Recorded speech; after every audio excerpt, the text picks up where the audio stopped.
When raising a family, one of the primary goals of parenting is to help your child understand the world and their role in it.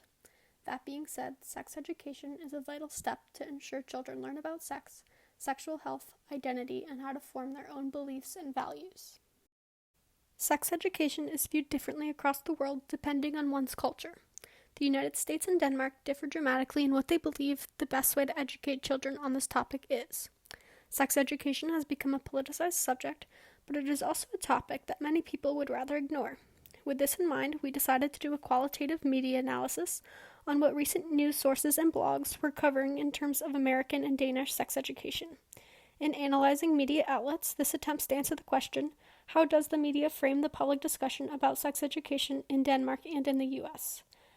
As it is important to understand what media outlets are covering, it is also essential in determining what media outlets are not talking about. We decided to discuss what topics media sources covered in terms of American and Danish sex education. So I read recent articles and blog posts on sex education in America. Most of them focused on how sex education could be improved.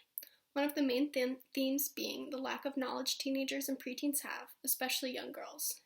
Many of these articles talked about the damage of purity culture, and with this comes girls being uneducated about their own bodies. Another reason for this could be the awkwardness so many of these articles covered. Sex education was referred to as taboo a number of times throughout the article. It was also referred to as the talk. Along with this, many articles used euphemisms to talk about sex.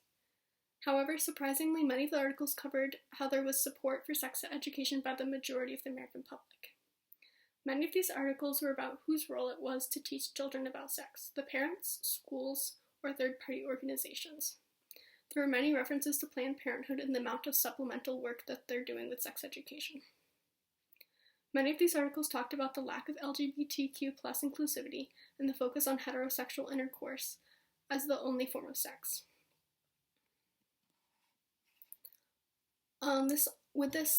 There also came the notion of the role of technology in sex education, with many children getting information about sex from the internet.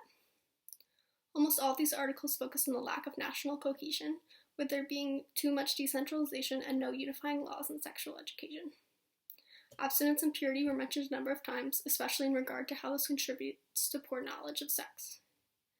Some of the main subjects covered were birth control, STDs, and pregnancy.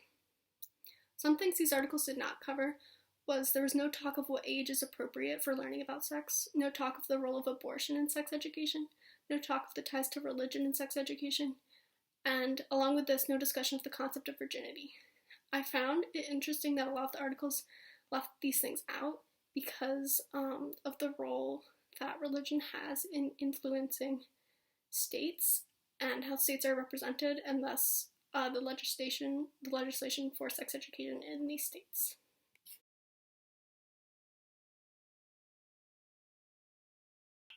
Hi, okay, so I'm going to be talking about sex education and sex in the media, how sex is viewed in Denmark, specifically with teenagers and with the social media and online aspect.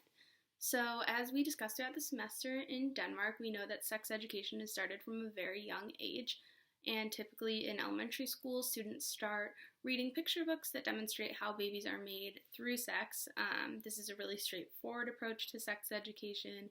It's unlike what we're used to in the US, and it displays images that are super straightforward and reflect what sex is like and how that results in a mother getting pregnant and what the birthing process looks like. All of that is included in this elementary school picture book sex ed curriculum.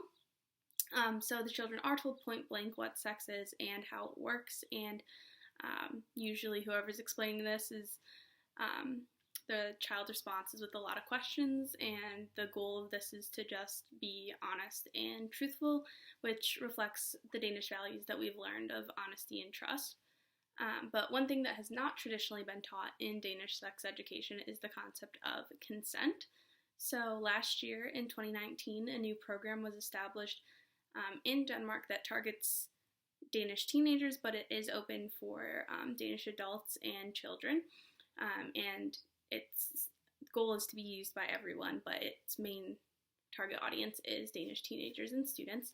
And the goal is for them to learn about setting boundaries, particularly online and on social media. It emphasizes consent and the importance of setting boundaries for yourself as well as others. So recognizing when you're uncomfortable with something and feeling comfortable speaking up about that, and as well as checking in with your partner and making sure they are comfortable with what is happening. So both learning how to ask and ask for consent and give consent. So in this new technology age, it is more important than ever to recognize where these boundaries lie.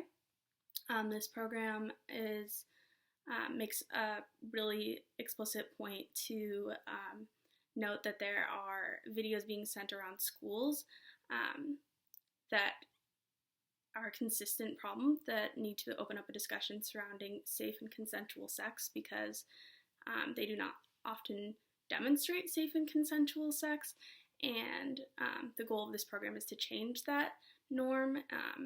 So starting with students and teenagers having sex early on, breaking that and learning how to set these boundaries and make everybody feel more comfortable.